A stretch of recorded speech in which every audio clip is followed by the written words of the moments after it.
You hope you don't know where to go.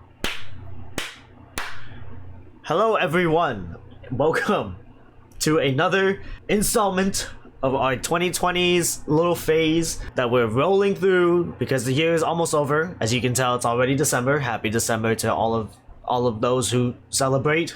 I think this might be the last one just because I really need to start on that ramble, but if there is still time, which I don't really expect to, maybe I'll get to a couple of more because I know I had a ton in mind, but God, this year kind of just went fast, huh? Well, at least the second half of the year kind of went fast.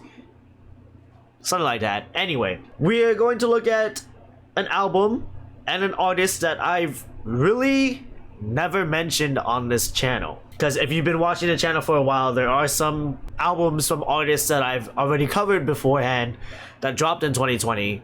But this is going to be a different one today because we are going to be looking at, these guys. They're called The Strokes. These are guys who released in 2020 with their album The New Abnormal. Yeah, okay. So, the first Strokes album on the channel so far, I know.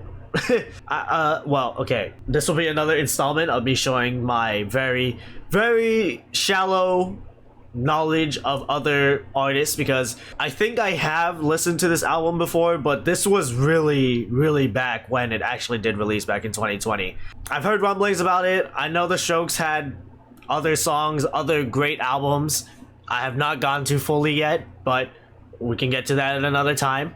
Yeah, the Strokes are a band that I've heard of and know of, but never really gone into. Can call it crazy, can call it not crazy, I don't know. But as you can see, I have a couple of songs saved here, but I honestly don't remember most of this album. So it's really just I don't want to call it a first listen because obviously I have some songs here, but it's gonna be more like a refresher listen, I guess, because it's practically been like 5 years since I've dove into this album. I have been listening to The Adults Are Talking for a long time. That is definitely a track that's been stuck with me. It's also one of their biggest songs off the album, so who would have guessed? But yeah, Strokes, very fun band. I guess the only thing I can really tell you is that I've listened to Reptilia multiple times because it was on Guitar Hero 3 and I was grinding that game out a bit, like during the summer. You know what? Maybe that could be our intro track for today. Oh, and I also have You Talk Way Too Much saved. I mean, we already know this song, but anyway. He seemed impressed by the way a story. I know you're not boring, sis. You sound so sleepy. I said, please don't slow me down. I'm going down. Not drowning fast enough. Okay, that's all we get because for all we know, I could get requested a Strokes album sometime soon. Maybe I just do it on my own merit. Who knows? Anyway, usually with this kind of stuff, we would probably go give a rundown of the Strokes, but a part of me feels like we probably already know the Strokes here, so I don't think. Fuck it, we'll just do it. Fuck it, let's just get into our little genius lore then. The Strokes burst onto the scene at a time when rock fans were desperate for an alternative to the rap rock that was dominating the airwaves. That the band lived up to expectations after being hailed saviors of guitar rock solely based on the strength of a 3-song EP is a testament to the quality of their debut, July 2001's Is This It? Ultimately, they are a band that truly relies on the strength of the entire group. Lillian Julian, Casablancas, lead guitarist Nick Valenci, drummer holy crap, these are very exquisite names, guitarist Albert Hammond Jr., and bassist Nikolai Fraiture? Holy shit, you guys some badass names actually. However, much of the Strokes' output has been influenced by the domineering vision of Casablanca's songwriting. Alright, I think that's good enough. The New Abnormal is the 6th studio album by The Strokes. It comes nearly 7 years after March 2013's Come Down Machine, although the band had reunited briefly to release a 3-track EP titled Future, Present, Past in June 2016. The album title, The New Abnormal, is a reference to the present age of environmental disaster. There were these huge fires in Los Angeles, Julian recalls about their time recording. A lot of houses burned down, but Shangri-La, producer Rick Rubin's LA studio, survived by some miracle. That's where the name of the album comes from. The extreme weather, the violence. Rumors of the album's production began in July 2017 when Albert Hammond, father of the Strokes' guitarist Albert Hammond Jr., mentioned that the band was in studio with producer Rick Rubin in an interview with The West Australian. This rumor was quickly dispelled by Hammond Jr. in a since-deleted tweet claiming, "Forgive Albert Sr., he got prematurely excited, a lot of unknowns and nothing worth speaking about at this time." Nice. He did not concede, however, that we met and played a few music ideas for Rick to feel out a vibe, but even a theoretical album plan would be years away, if at all. Damage Control continued, with Julian joking on Twitter saying, "What Albert Sr. meant to say is we are working with NBA point guard Ricky Rubio on a new offense for our basketball league." Sure. Humorous fella. Okay, there's a lot of timelining here, which is great. Cool. Yeah. An album produced by Rick Rubin, can have various results, but I don't even know what to say. I honestly can't give you that much of a strong opinion right now because I kind of forgot most of this album. Either I forgot most of the album or I didn't get to finish it. So, I mean, the album cover is very all over the place, but I guess that kind of helps. I don't know why I keep getting this. I think I used to get this album mixed up with this version of Is This It? Because I know there is the version with the lady whatnot, but I think it's just because they have similar color palettes. I don't know. I'm an outsider looking in when it comes to Strokes lore, so please forgive me. Anyway, let's get into it. The Strokes finally on the channel. Subscribe. The New Abnormal. The Strokes. The April 10th, 2020, the 9 songs, the 45 minutes, the 10 seconds. Track number 1, The Adults Are Talking. This is a banger, by the way. They've been saying you're sophisticated, overeducated. Say it after me. Say it after me. If we are a problem, I'm climbing up your wall. Climbing up your wall. And don't go there, cause you'll never return. I know you think of me when you think of her. Recompense, Jesus Christ, fuse, cause you want me to, but then you want me to do.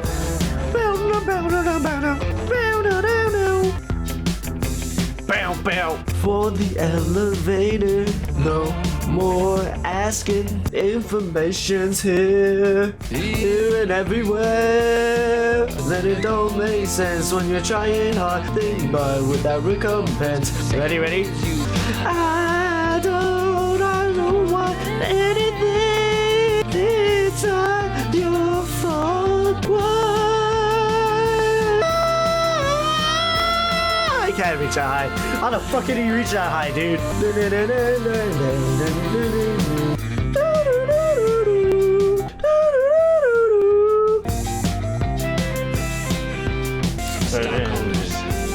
I'm not gonna lie, I thought he said Stockholm Syndrome here. A different life. I get it right. Oh, maybe not tonight. And then we have a little bit of some little chatter at the end. Oh god, okay, hold up. Oh, hold on. Got me slipping there for a bit. Good transition though, probably. But yeah, what a very mellow track. But I think from what I've gotten off of some of these Strokes songs, like, it's letting the bass kind of have a lot of the spotlight for a bit before our little guitars come in. And yeah, it's very it's very mellow, I guess. And also Julian's vocal performance here is really good. very melodic and very high up in the register. I don't know if there's any other tracks where he's getting that high in past Strokes albums, but what a performance. I think it was a pretty good performance, especially when you only have pretty much Reptilia to go off of when he gets very growly and stuff. W range, I guess. And I swear I've heard Julian's name before in like either solo material or something to do with producing, but like I honestly can't remember. I feel like he's done something besides the Strokes that'll probably come to me if someone comments it, but I swear I've seen his name somewhere else, either whether it be solo material or helping out another artist. I don't remember, but maybe someone can help me with that later on. The Adults Are Talking is the opening track on The New Abnormal. The track takes on a rebellious tone against higher-ups in the world, a common theme in the Strokes' discography, with Julian singing about people in the business world lying. Yeah, typical. Wanting to climb into the walls of those who don't like the group and their attitudes. The track features a mostly bass-centric instrumental with very peppy snare drums, providing the main percussion on the track. Julian sings in a more muffled tone than usual on the track as well, almost emulating that he is sneaking up on those he wants to rebel against, elevating his vocal volume over the track's progression. The band premiered the song on the first night of their global comeback tour during their first show at the World Turn in Los Angeles, California on May 13th, 2019, which is a Monday. The music video, directed by Roman Coppola, was released on December 1st, 2020. Hey! As of this recording, it's 5 years old. Happy 5 years old. The Adults Are Talking music video. The song gained commercial success and exposure when it became a popular audio on TikTok, with over 175k videos made that feature the bouncing, catchy chorus. It is the most listened to song on the new Abnormal. It was TikTok famous? Must have been pandemic TikTok. Yeah, probably. Huh. Yeah, I mean, it's a very catchy song. I'm sure most of the Strokes is pretty catchy, but definitely a fun way to start off the album. Anyway, let's get into the next track. Track number 2, Selfless. Okay, that little drum beat. What the fuck is my rock playlist? Ooh, how lovely.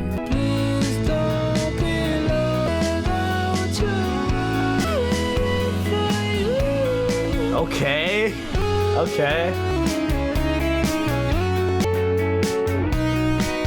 This little section of, you know, the instrumental feels very Beach Boys-esque. Like, wouldn't it be? Sorry. Oh, okay. Like, listen to that drum beat though. 'Cause I want your love without your love, but I will live for you. God, I've been fucking missing out. Sorry, we're only 2 tracks in. I should get two in over my head.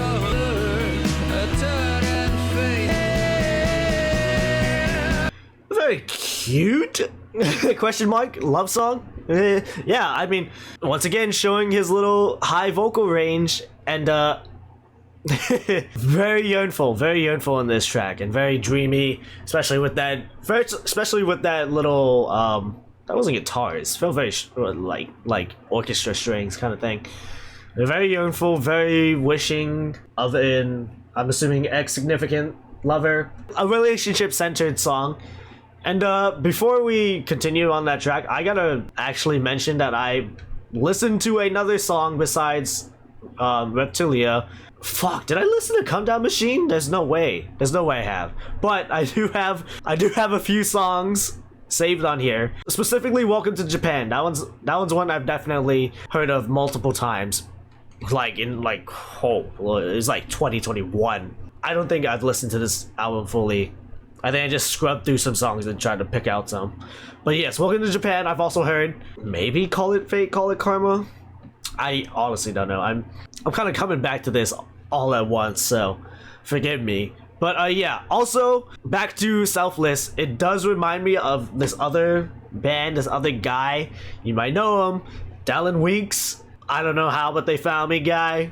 Brobeck's guy. Especially when it comes to the chorus, it feels very like something that he would perform himself, especially when he goes into the higher range, because Dallin is also known for that very high register of his vocals and this type of love song, relationship centered lyrics. Very cute, very yearnful, and very string heavy. Love it. Very dreamy. God. Alright, cool. Next track. Track number 3. Brooklyn Bridge to chorus. Are these guys from New York? Brooklyn Bridge. There's a song called Ultimates. Bum bum bum bum bum bum bum bum bum bum bum. Is this like a baseball organ? Hello?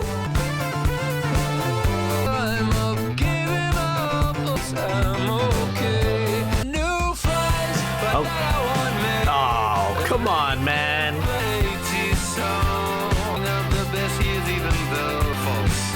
False. We got a little bit of some short synths over here. Jeez. Bum bum bum bum bum bum bum bum bum bum bum bum bum bum bum bum bum bum. That feels like a very common chord progression there. But hey, you know what? Shout out to Brooklyn.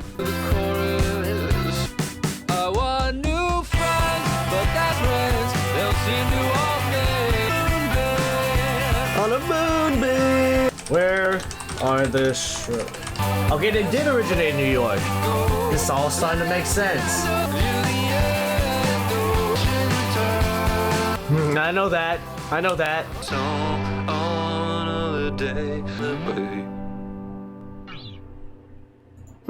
Okay, well, I'm assuming with these, well, according to also Genius's help, you know, with the mentions and references to New York and whatnot, it's gonna get pretty reflective, especially when he starts talking about 80s bands, want new friends, but they don't want me.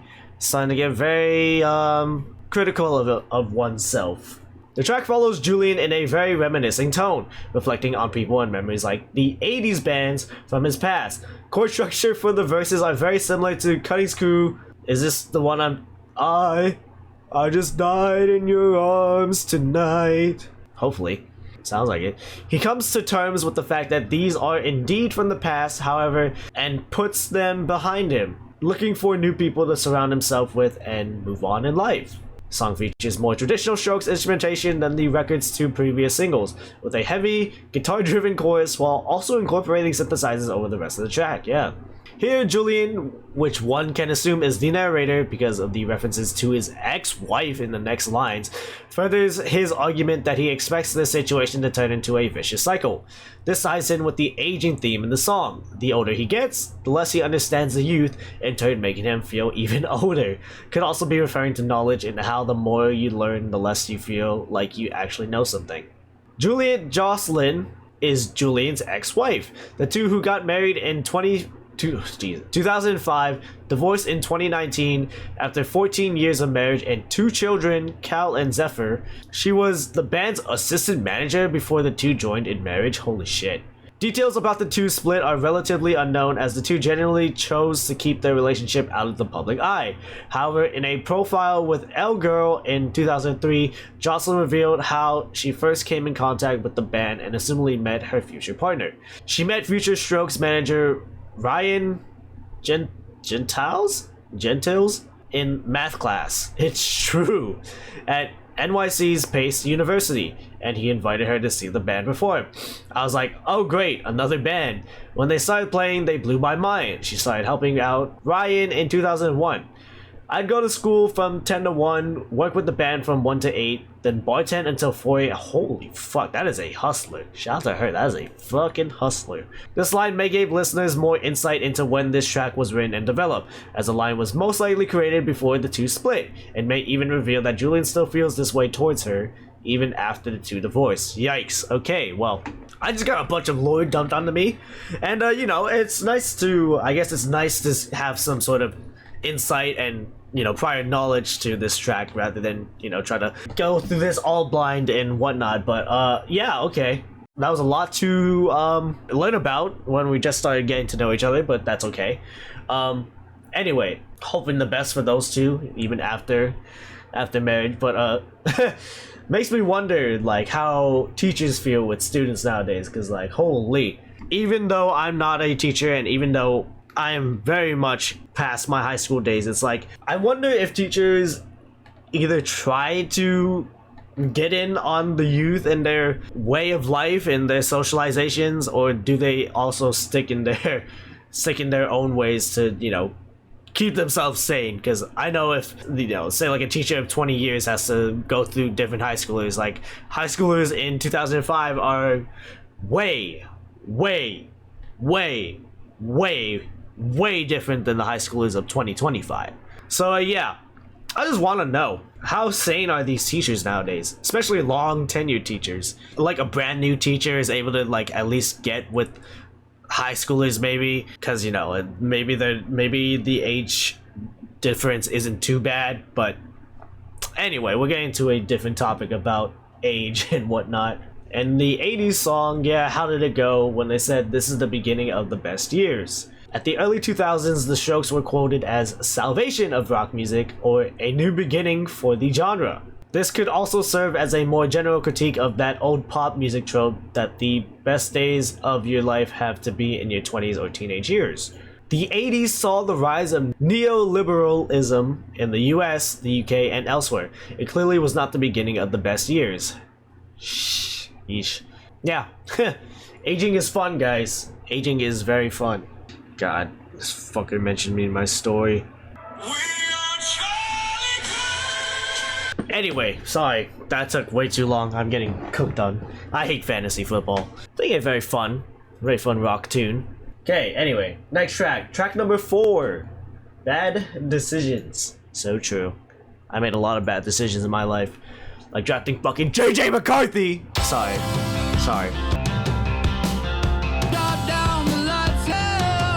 Yeah. My favorite year.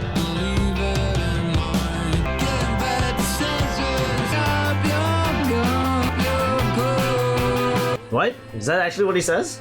Oh, he does say put up those gloves. Huh.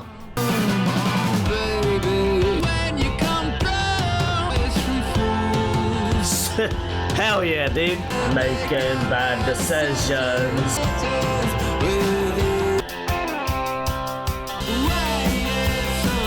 Really bad decisions. Okay, let it out, man.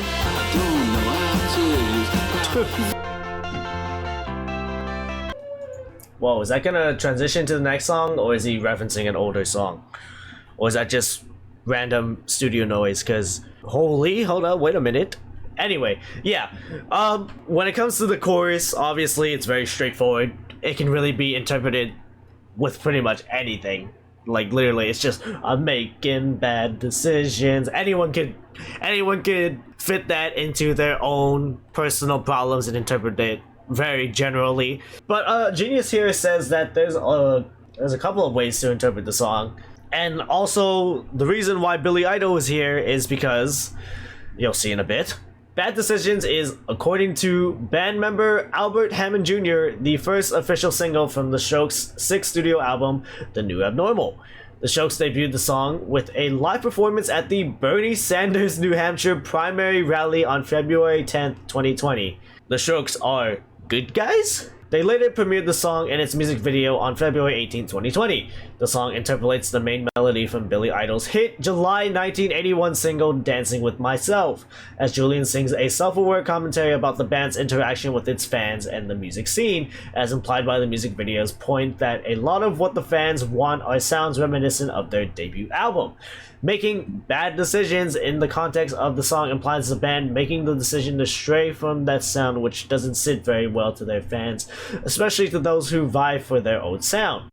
It is also possible to interpret this song as about Julian's problematic relationship with his father, as in the past, Julian hasn't shied away from being a lyrical critic of his father. See Barely Legal, When It Started, and Human Sadness by The Voids. Huh. His parents' tumultuous relationship was well documented in a 1988 New Yorker profile on his father, John Casablancas. In that article, when Julian's father found out his girlfriend, Jeanette Chris Jansen, he warned her that he was not the type of man who would ever change diapers. You'll see, once the baby comes, he's cute.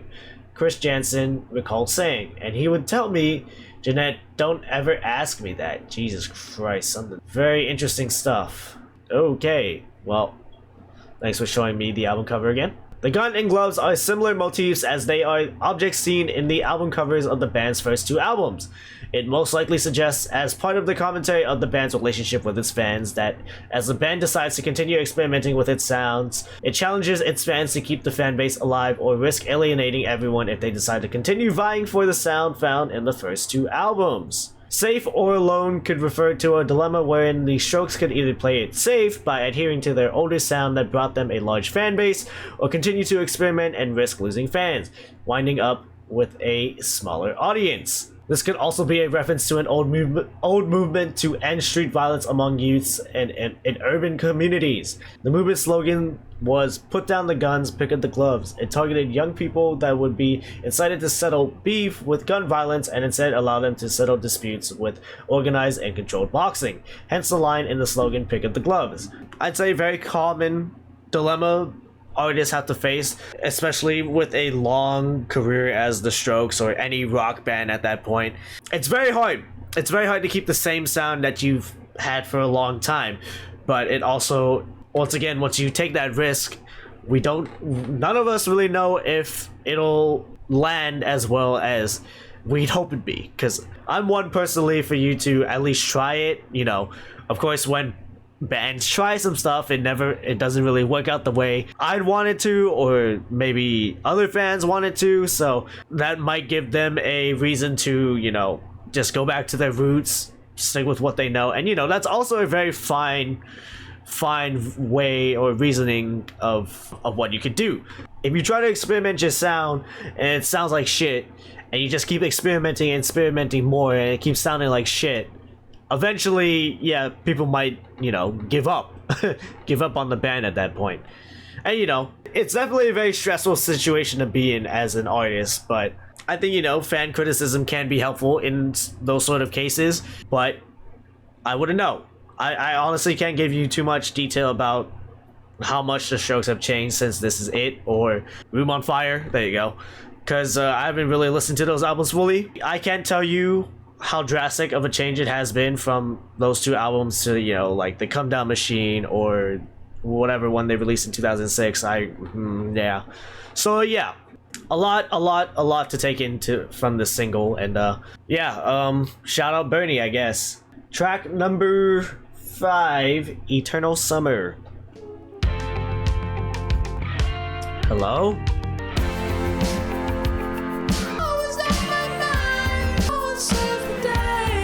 Oh. I always love the truth. Shit. If you say so, man. I can't believe it. He can't believe it. Life is such a funny journey. True. It's just like make-believe. Weezer reference. What the fuck is happening in the guitars? Jesus Christ, why do I have this song saved?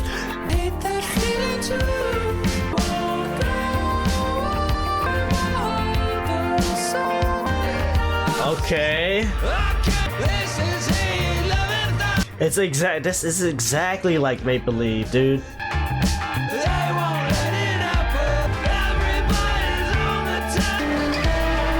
Hello? This is a crazy instrumental.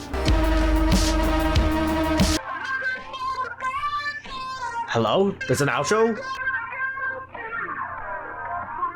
You know what this song needed? Instead of that outro, they should have just gone na na na na na na na na, and it feels like summer. Yeah, because that's what we need. We need more Pacific Daydreams in our lifetime.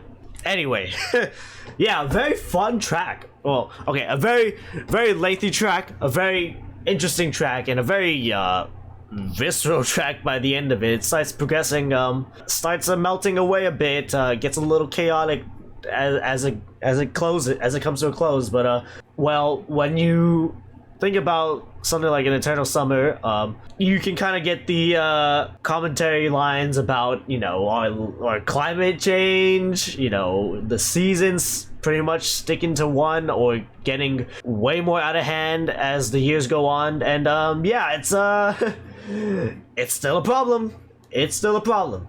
5 years later, it's still a fucking problem. Eternal Summer encapsulates the feeling of eternal bliss, and perhaps the fault that it has. Here, summer is an eternal force, making everyone aware of its effects it has. Throughout the song, Julian Casablancas takes note that this is a fantasy and how pillars like time are fading away, unintentionally encapsulating the quarantine experience. It shows how novelty eventually wears off. Yep.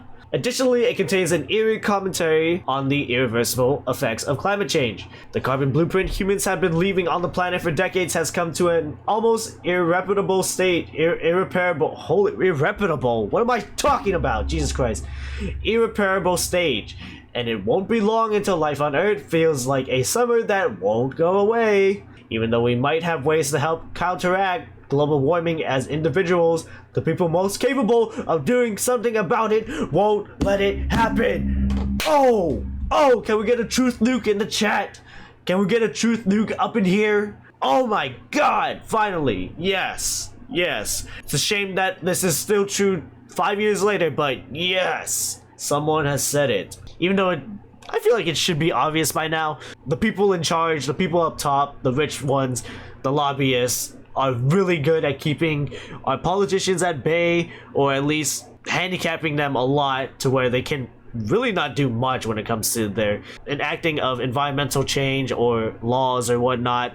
And, you know, especially if we elect a president that does not give a shit about our climate, yeah, it's time to get fucked. I'm pretty sure I've said this in the Deftones video, because I think they've also had songs that allude to climate change or the environment and whatnot. You talk to any environmentalists, you know, majors or whatnot in college, they're all pretty much in a doomer state.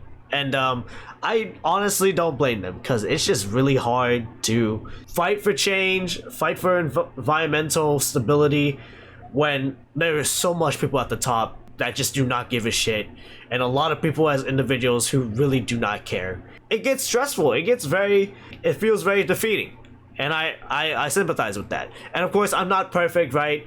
I probably have done some shit that probably does not help the environment as an individual, and I truly apologize for that. But when you're trying so hard to make an individual change on your environment, or at least in the community around you, it just sucks when, like, some other dude is dumping trash in our waters, you know, fucking up our turtles, destroying our beaches, all that kind of shit. And it's like, what even is the point, right? What even is the point when it comes to shit like that? It just feels very deafening, feels very deflating, feels very, like, hopeless.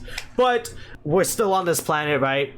We can still try to make some form of change, whether it be like to follow community groups or follow very impactful and effective activists that at least give you some form of, you know, inspiration to better yourself, or try to lobby towards, you know, your local politicians to try to fight for that change. Yeah, it's not a lost cause yet.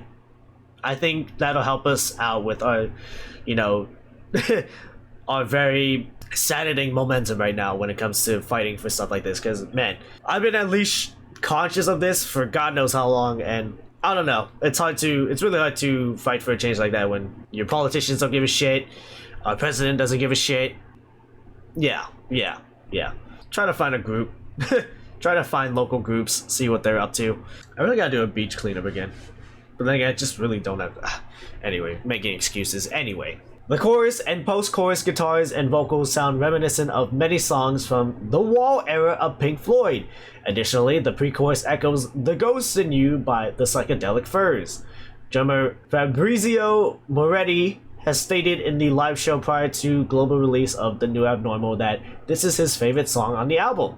According to their Reddit AMA, this was the song on The New Abnormal that took the longest to complete. I'm assuming it's just because of the super long runtime it has. It's the longest song off the album. Yeah, but then again, like, most of these songs are pretty lengthy. Like, even the last track is almost close to that. So yeah, maybe also the little ending chaotic guitars in the background also were a reason as to why that is.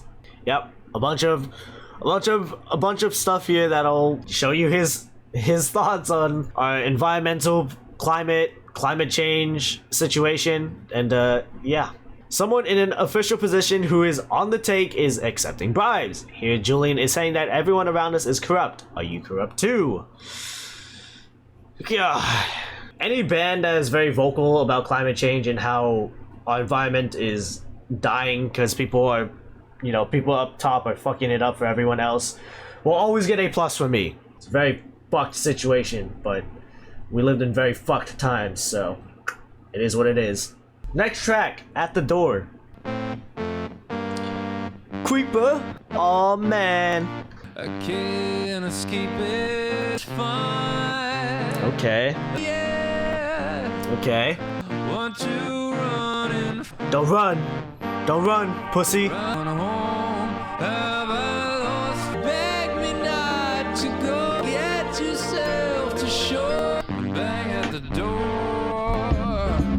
There's a song like a cold boy. Come on, Julian. I'm sure you're fine looking. And stay.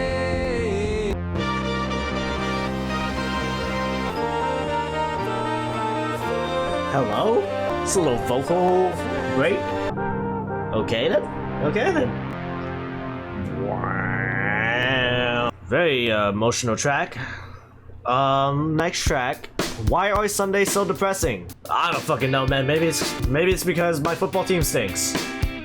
I don't know. Sing a song, I don't miss her. Hell yeah. And they don't miss me. Oh man. Dude, Julian, are you okay? You seem to have a lot of problems with friends.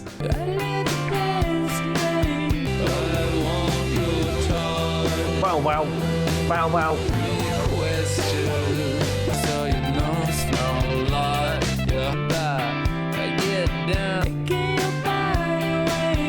Hell yeah, dude. Yeah. This little guitar effect. Hello, guitar solo.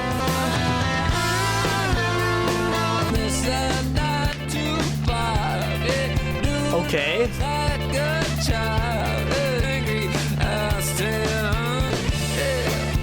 Yeah. The click was always in you, fam?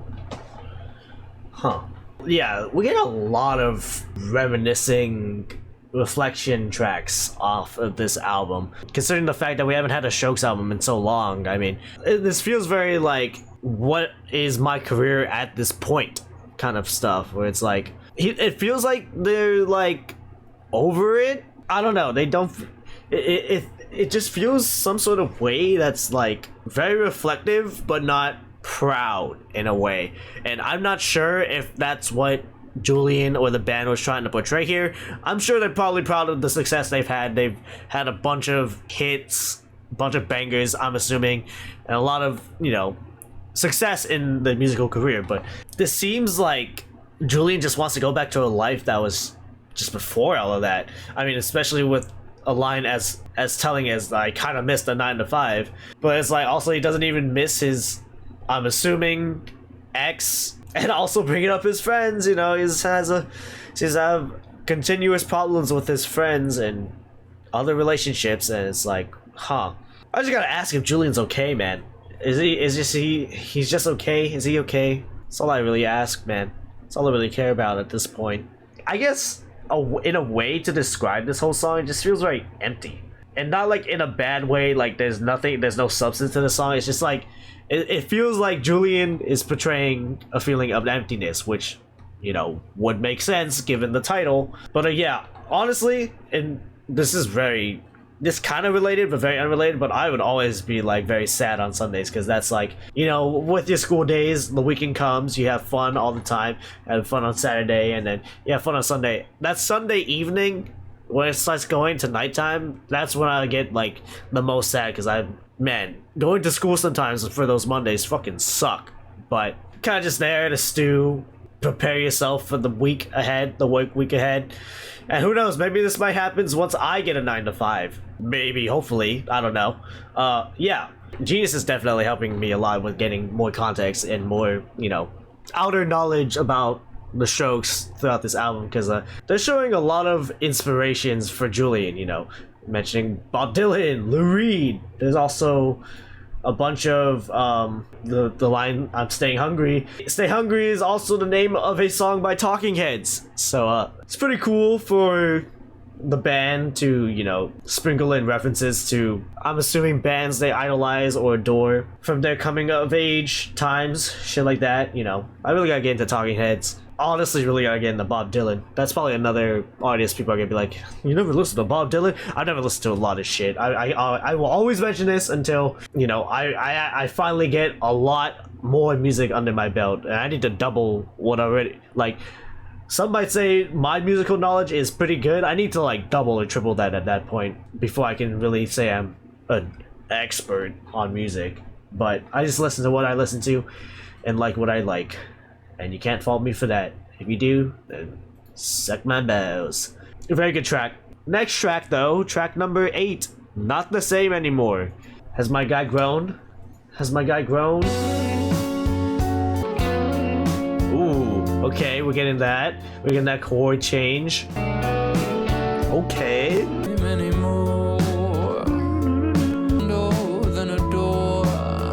Whoa, okay, whoa. Jeez. What do you mean by that? Just like the girl next door. It was known, but I like you. Missed what?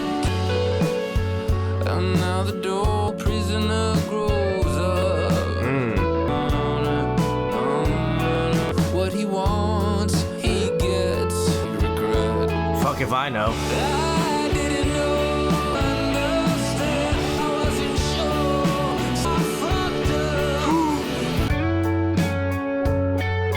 Violent tendencies. Timing sucks. Yeah! And we got like a whole nother minute and a half at least.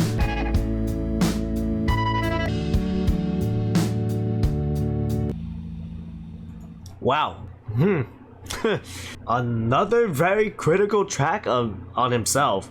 Julian is just here, just laying it out there. You know, he might be the problem. He might be the root cause of all bad things that might have happened to him, especially in regards to relationships. Violent tendencies, I give. Very telling what the lines he gives us. Not the Same Anymore is an extremely melancholy and nostalgic track from Julian, singing about his past actions and how they have affected relationships in his life.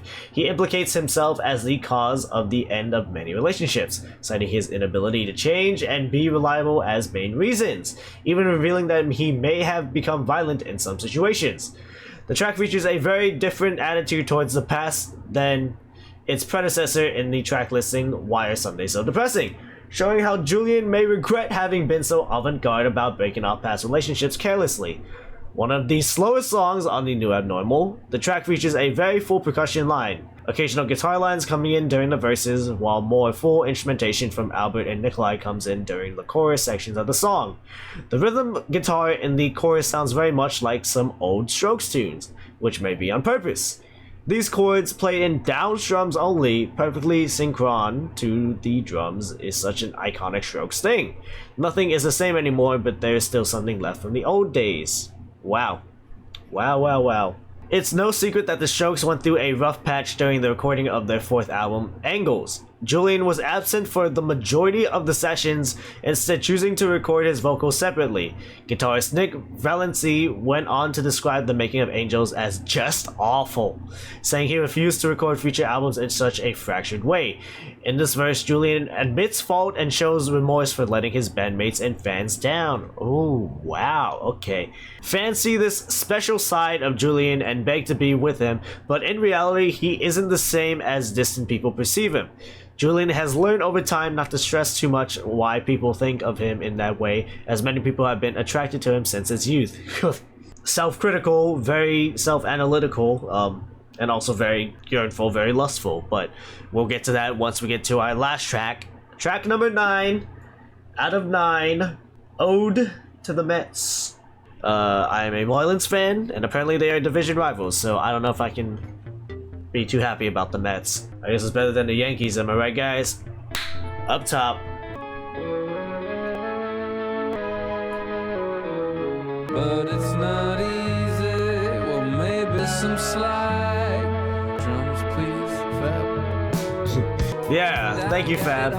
What's on my mind? Yep. Feel fine. It's therapeutic, man. I will not show. I need Okay. it.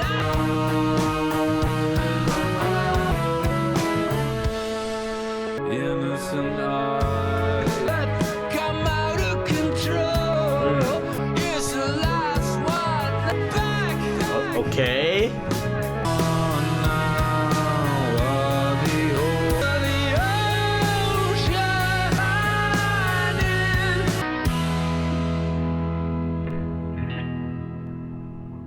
And with that being said, we are done with the Strokes album with Ode to the Mets. What a very strong way to end off the album. Of course, another one of those little sad, slow burner tracks that pretty much fit the vibe of this album, because oh my god, very I guess melancholic in a way, but also telling us, you know, past is over with, past is done, and I guess in a way being able to move on from here. Gone now are the old times, forgotten, time to hold on the railing. The Rubik's Cube isn't solving for us. Old friends long forgotten. The old ways at the bottom of the ocean now has swallowed. The only thing that's left is us. So pardon the silence that you're hearing. It's turning into a deafening, painful, shameful roar. Well, okay, maybe not like in a way. It does feel like, you know, we kind of have to move on. But my God, do I want to hold on to these past memories, this past life so much? But the reality of it is that, you know, I'm living in the now, and I can't find a way to go back to it, which is unfortunate, I guess, in a way. Yeah, and if you know a little bit of Mets lore, good God. On Ode to the Mets, the final song on the New Abnormal, Julian looks back at the band's career and history in New York City, where they grew up together. Bleak, quiet guitars and synthesizers back the track's verses, while full, strong instrumentation comes in for the track's outro, leaving the listener with an epic outro on the New Abnormal. Very epic indeed.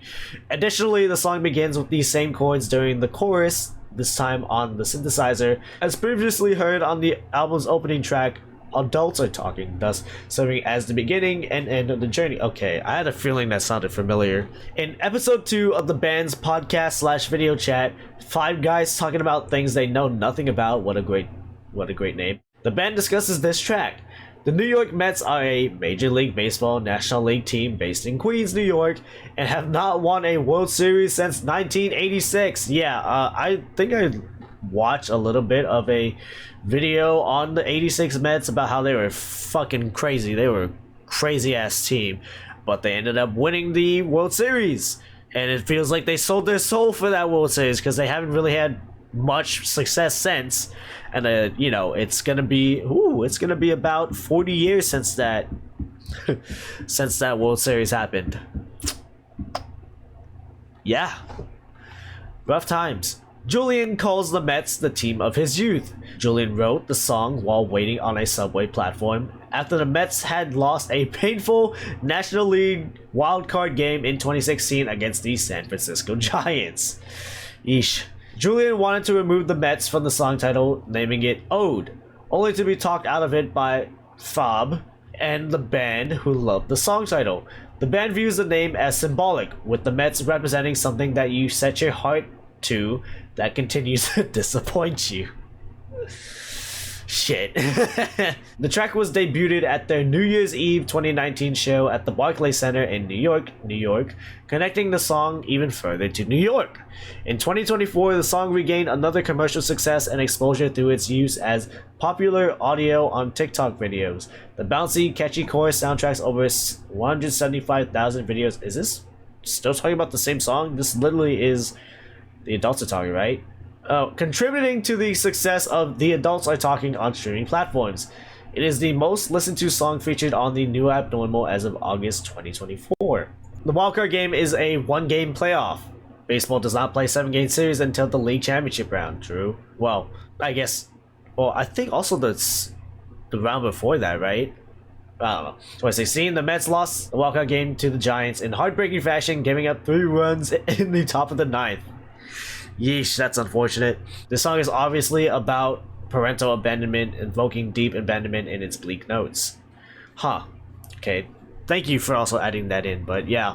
Of course, the main one comes with the thoughts of past times you can't really return to, or you can't really get in, you know, your current times, which is a very sad thing to be stuck in the past, stuck in better times per se. But yeah, a lot of the talking points Julian has here has been pretty unfortunate, pretty depressing, pretty saddening. But with that being said, that is the new abnormal, and as finally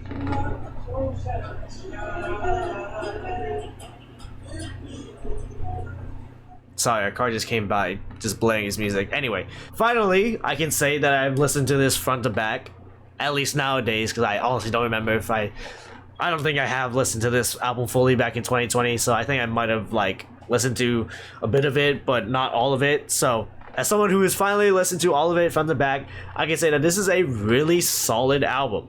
This is a really solid album. I don't know how personal This Is It or Room on Fire is, but I'd say this is an extremely personal, extremely reflective album. And I think another way to describe this album is nostalgic. It feels like Julian here is very yearnful, not just of relationships as from songs like Selfless or whatnot, but just yearnful of the past, just yearnful of his youth, yearnful of times before even the Strokes even began to form. Because there's so many tracks on here talking about his past life, analyzing his character, being very critical of himself. And it's like, wow, it almost makes me feel like Julian is not proud of where he is at this point. Of course, also COVID. Well, okay, no. April, this is still like too crazy into COVID, but it'll get there. But like 2020 as a whole is not a very fun year. Especially even when he mentions the fact that the LA fires at the beginning of the year and whatnot. It's like, wow, this isn't an album that really puts you in the most fun, jumpiest of moods. Plus, that's felt within the instrumentation, because it feels very stripped down in some places. It's very empty, but of course, with your usual Strokes, I guess, layouts with the guitars and the bass and the whatnot, and also the addition of synthesizers. I'm not sure how new that is relative to the Strokes discography, but they're there in a lot of the tracks.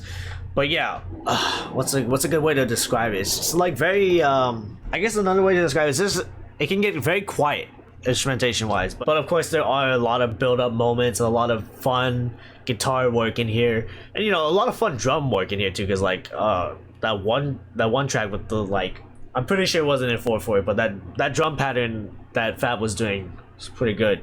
Pretty sure it was Selfless. Was it Selfless or was it Brooklyn Bridge? I don't remember. How am I forgetting already? Anyway, yeah, I guess this is also another example of our songwriter here being very therapeutic and being very open about his problems and whatnot. This definitely feels very opening for him, very vulnerable for Julian. He seems to admit his faults a lot, seems to be very what's the word, apologetic to his youthful past and whatnot, and seems to hopefully with this, maybe Julian can better himself as a person or try to find the light in all of these depressing songs, because my goodness, it does make you want to reflect on your own life and your own problems. But I will also give props to a song like Eternal Summer, which seems to be a very, very notable track commentating on political, environmental situations or climate change, whatnot. And I will always give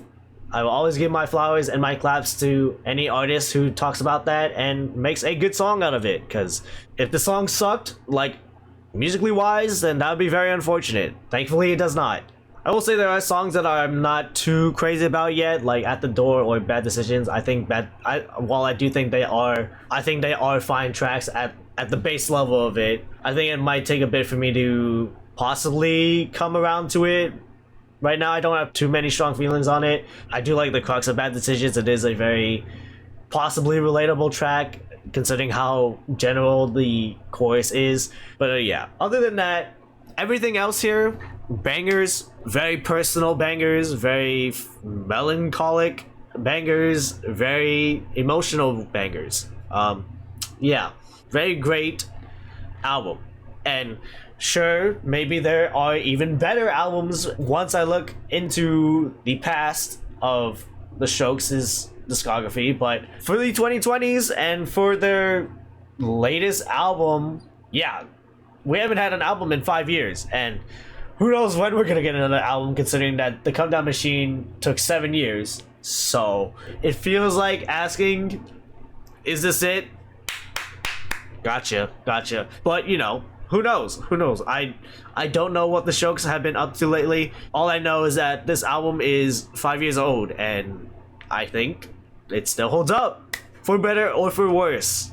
Climate change. Anyways, yeah, shout out New York. Hopefully that new Mamdani guy does your city well. But with that being said, thank you for watching a Strokes album reaction in the books. Thank you for watching. Like, comment, and subscribe. You know the drill. Watch my other 2020 videos if you want to. Watch my non-2020 videos if you want to. Watch my non-Strokes videos if you want to, because this is the only Strokes video so far on this channel. It's just nice to get a full album out of artists you know of. It's just a very fun experience. Might be up from here, might be down from here. Who knows? All I know is that the Strokes are very cool. Yeah. Also, shout out to Rick Rubin. I know Rick Rubin can have very mixed results when it comes to albums. We know that pretty well. But you know, Rick Rubin got one with this album. So, shout out to Rick Rubin. But yeah, that'll be it. I think that'll also be it for the 2020 lessons, because I only have 4 weeks left, technically. And trying to get out stuff every week is gonna be pretty difficult, considering that I still need to do the ramble. I still need to do my end of year videos, so this might be the last 2020's album reaction. Hope you had a fun time looking at some of the albums I want to go over for 2020. Shout out to the Strokes, shout out to Julian, hopefully he's a good guy. Shout out to Rick Rubin, and I'll see you later. Sorry.